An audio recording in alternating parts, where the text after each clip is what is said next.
You know, it was her hands that molded us. It was her hands that guided us. It was her hands that corrected us.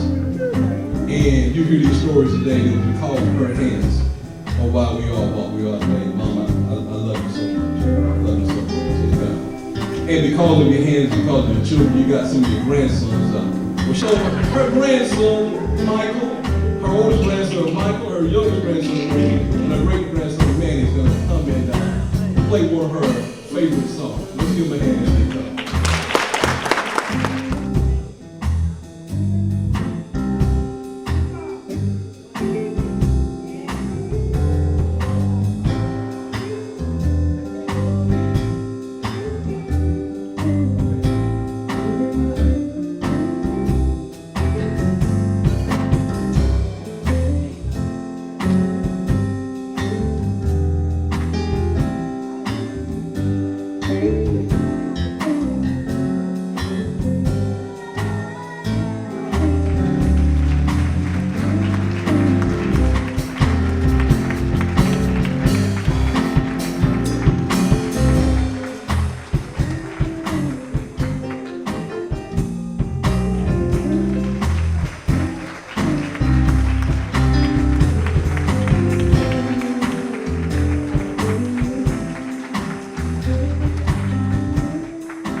virtuous woman.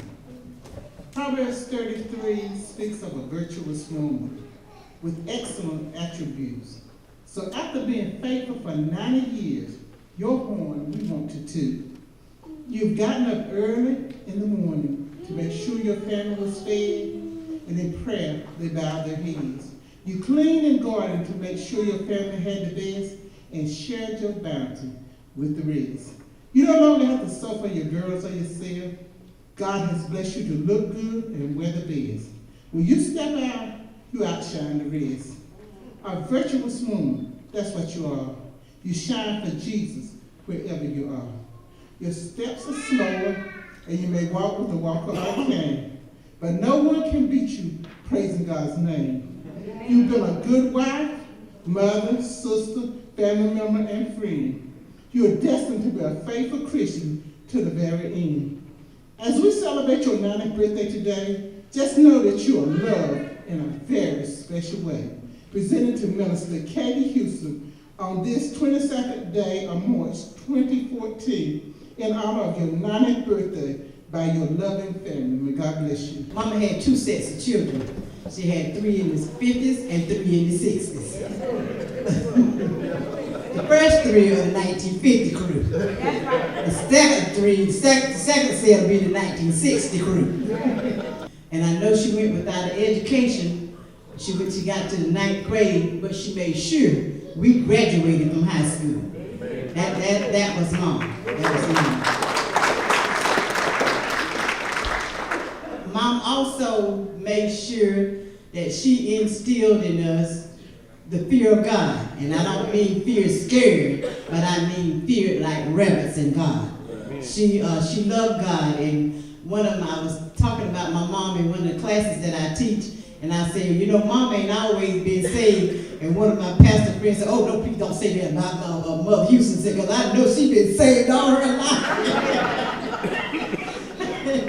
And I was saying, you know, you taught us to love God, and you taught us to go to Sunday school, and it was mentioned in that. I got to say something about my dad. My dad would tell us that we better be ready to go to church. When he got ready, there wasn't but one car.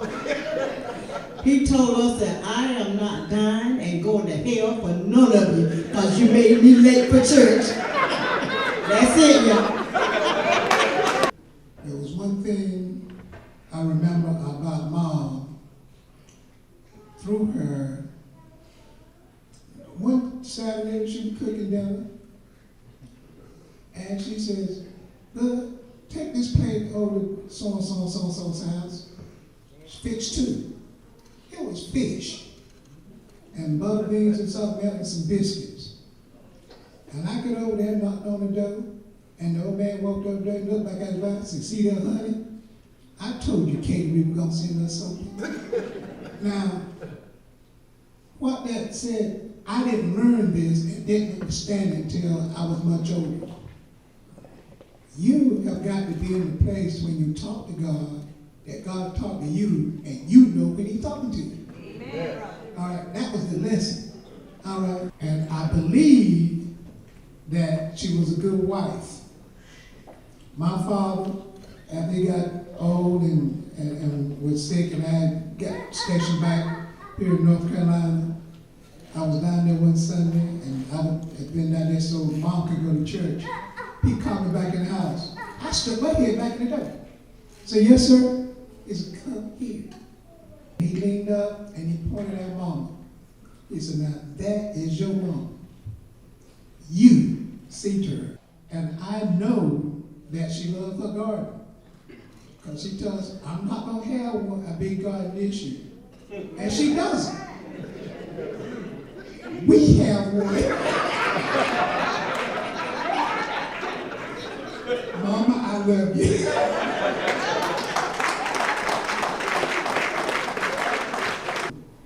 And so I said, "Mom," I said, "we're just the fruit." I said, "Where's the root?"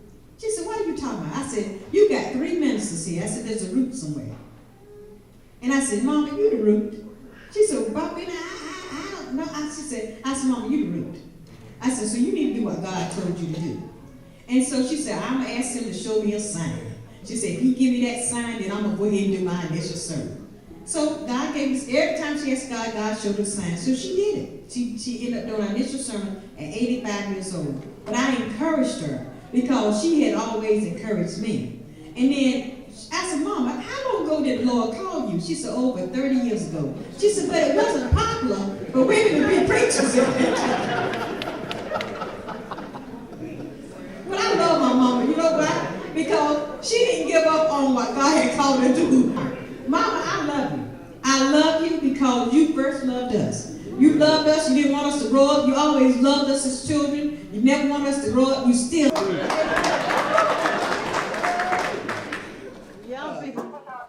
Okay, I got you on speakerphone. Demetri, put that hand by mama. Put you on speakerphone. Demetri. Okay. Mama, your children have something we want to present you. We were fortunate enough this year to pay your house off.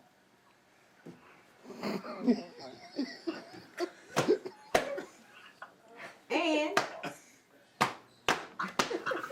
Thank God, thank God, thank God, thank God, thank God.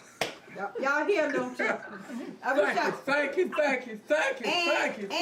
And we paid over. Thank you. I don't blame you. I've been doing the same thing. Thank God.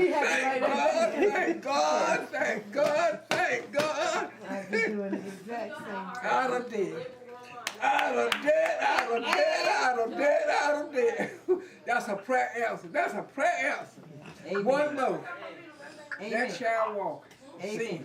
Amen. I Mama, don't even know how to tell y'all. I don't know.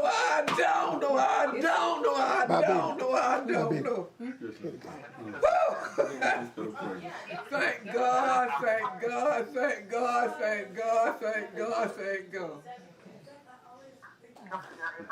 Who wouldn't tell God thanks for some children like this? he is crying now. I'm crying. Everybody crying. Mama, and we paid over, so there's a check in here in your name, and that's your Christmas present from us. A check. Yes, we paid over, so there's a check in there for the overage. We paid over what we were supposed to pay. And you open that check and see, that's for you to pay your gas bill now, and whatever you want to do with it. See how much it is. It's in your name. 158. No, not 158. Try that again. That's a 1,000. one, a common 158. That's $1,558. She crying to meet you the one day. She's okay. Yeah, thank you, God.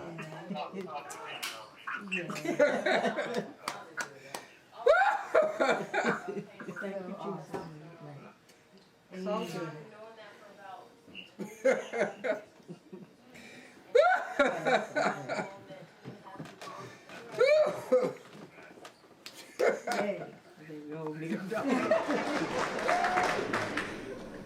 Good afternoon, y'all. Always been in the middle. But my favorite member of Mama is, if anybody know me, know I've always been a good eater. Love to eat. So my memory with Mama, and my best moment with my mama is at the table. That's what I'm gonna say, at the table. But I left home and went in the military and spent about 6-7 years in the military. And I moved out to Florida. And I would always surprise Mama and come home and would never call her. Because I knew when I got home that if my brothers were there, we were going to sit down at the table. No matter what she had cooked, it was going to be a good meal, you know. And we just sit down and eat that meal like Mama had steak, you know, the best steak in the world, the best salad, everything in the world. But we sat there. But Mom said she was going to break me. I come in one weekend and didn't call. And Mama had planned on going out of town. They went out of town and I got home and couldn't get that meal I wanted.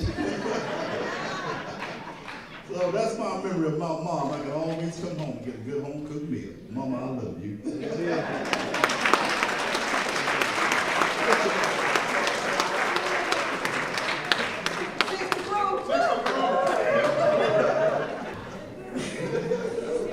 First of all, I'd like to say, Mom, I love you. So if I forget to say that again, you know I love you anyway. I would like to say, I am my mama's child. We are twins. So much so we were looking at some throwback pictures, And I thought it was me, and one of them, it was Mama. But I have a lot of memories of Mom and a lot of memories of Daddy. But first of all, I like to say I joined the military also, and that's when I found out we were poor. I didn't realize we were poor until after I left home, because I don't care, we might have a little bit on the table, but the pastor came and ate, everybody else came and ate, and we had food left over. I thought we were rich. Now I'll tell y'all, me and Mama are twins, because when she was young, she used to love to fight too, and I did too. You couldn't mess with me and don't talk about my mama. That was sure enough a fight right there. Mama, she used to take up for our middle, but I'd take up for anybody. Now, I didn't pick no fight, but I would end it. One thing about Mom and Dad, sometimes they would, you say, you know, they would see you and know that something was wrong, and they had a way of talking to you and sharing a story that would speak to whatever you were dealing with. That's right. But you never left them feeling empty. And I'm not talking about food now. I'm telling you, never left them feeling empty, because Mama always have poured into our spirit. Yes. And always have prayed for. Yes. And the thing about it is, you know, I'm the youngest one. She did for me to be a preacher, and I ran like Forrest Gump. I ran just as hard as I could. But, you know, but the thing about it is, the success of my ministry, I have to get to, because I know my mother's praying for me. You know, and I know one time when I was going through a transition in my life, she said, Rickie, you the only one of my boys that's working so strongly in the church. I said, Mama, wherever I go, God will be there. And when I landed, I was at this church, and the pastor asked me, he said, I want you to be a deacon, but don't answer me now. And I could hear the conversation I had with my mama. Wherever I go, God will be there. Then I had to go and put my hand to the plow from a deacon like my father was, to now carry the gospel, because as my mother prayed for. But Mom and Dad were able, with all of the rearing and the Christian life and celebration of Christ, that they raised you guys, and that's why you're who you are today. Amen.